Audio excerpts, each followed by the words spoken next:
college, into this room, into this auditorium, listening to all these speakers. What is a dream? Half of us will say buying a fancy car, buying a home, living all these luxuries of life. Is that your dream? Will he give me an answer? No. Right. So we belong to the lucky patch of this world. Obviously, Jeff Bezos never thought that he wanted to be famous. Or Mark Zuckerberg's dream was not to drive a fancy car. These materialistic dreams are fed to us day by day, constantly by the corporate world, which wants us to be slave to them, so that we can work without thinking. Now, half of the population into this world works with their head and not with their heart. And this is a clear difference between the change makers and the people who just follow certain things in their life. And then this comes this day, which I call as the day of regrets. We're sitting there thinking, well, what we have done. Now, there are two sides to understand. Life that we have in front of us is actually a double-sided coin, like everything else in life. One is the side which talks about the monetary value, and one is the side that actually authenticates that monetary value. So, these are two very polar opposites in what I'm going to talk about in this talk. One is to actually figure out the reason why we do certain things. And if I ask you what is your calling, what is your passion, what do you want to do in life, half of us are clueless about it. And the reason is because we don't think about how much time have you actually dedicated to think what you like and actually pursue it. Right? There's a very simple technique which is used by many corporate giants called as the 20%. And the 20% will dedicate 20% of your work hours onto certain personal projects. And these personal projects will become the biggest motivational factor for you. It is financial incentive for humans doesn't work. And they think that they work, but they actually don't. There's a study done by the London School of Economics which clearly states that financial incentives have a negative impact on individual performances. But these studies don't reach us because, the idea is they don't serve the purpose that we work with. And if you start thinking about them, if you start thinking about what you actually like, how will we become slaves? Right? So the idea again comes back to giving your daily time, a certain half an hour of your daily time to a personal project. Whatever you like. This might not be your calling, this might not be your pursuit, but this will guide you towards your pursuit. Certain arts that are actually born out of such projects. Google Maps, Gmail. You can't imagine our life without them. They're all personal projects of certain individuals. Keep it clear when we're talking personal project.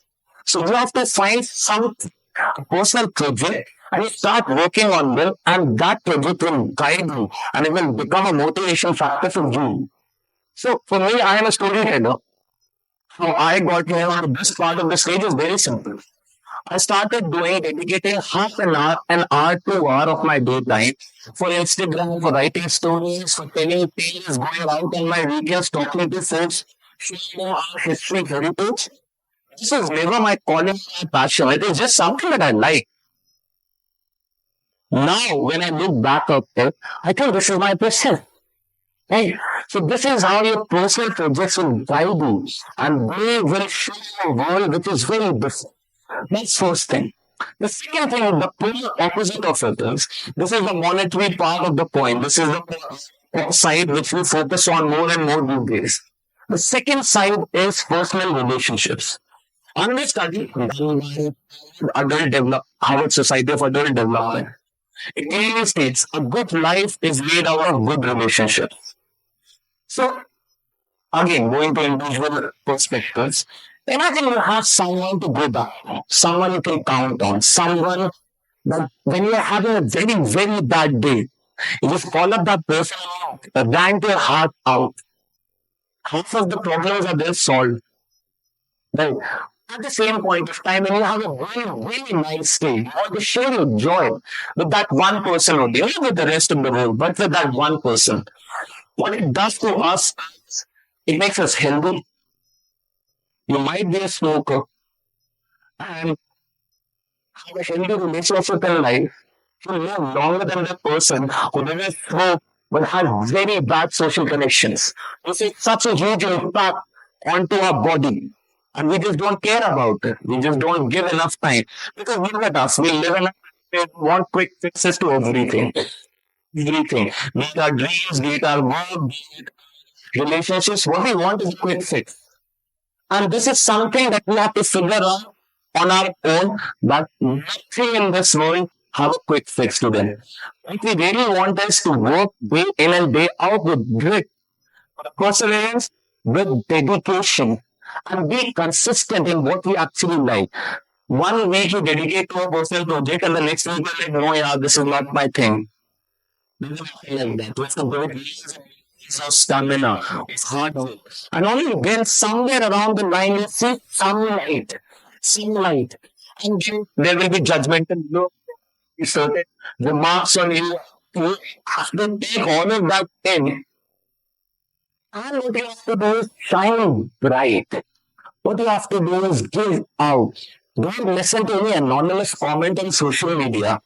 Okay, someone sitting somewhere in a very dark room or some corner of the houses having a comment on your life doesn't actually impact you in any way. You do what you have to do. So these are the two sides which I wanted to talk to you about. And the whole idea is we consume so much of content, we consume so much of information already into this world that I don't want to bombard you with certain things. There are certain rules that we all know about. Then there are certain art forms, there are certain things which have a very positive impact on society. It can be as small as writing a letter. You write letters, you write like diaries. That thing is an art. And these arts can actually transform not just us, but also our future, the way we look at things, the way we perceive things, the way we want to do certain things in life. So sit down. My only request to you, my only thought that I'm going to give you on this page is sit down with yourself and think. Because look at us. We are living magics. Blood flowing through our veins, our heart pumping constantly, living in this universe which is like compared to the universe we're a speck of dust. But the universe which has n number of possibilities. Just sit down, just calm yourself down.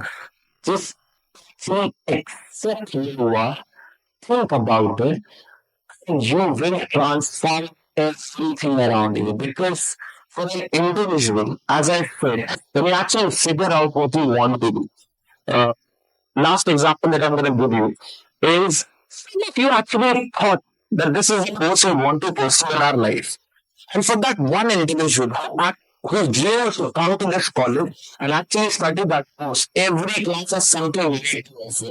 Every challenge is an opportunity to learn. And for the rest of us, we just want to bunk our classes and enjoy our time outside of the college. That's the hard truth. So figure out your whys by sitting down with yourself. Your life will be a very bright day, and also the materialistic things will fall into the lap. They will. No. So this is my thought. This is the idea.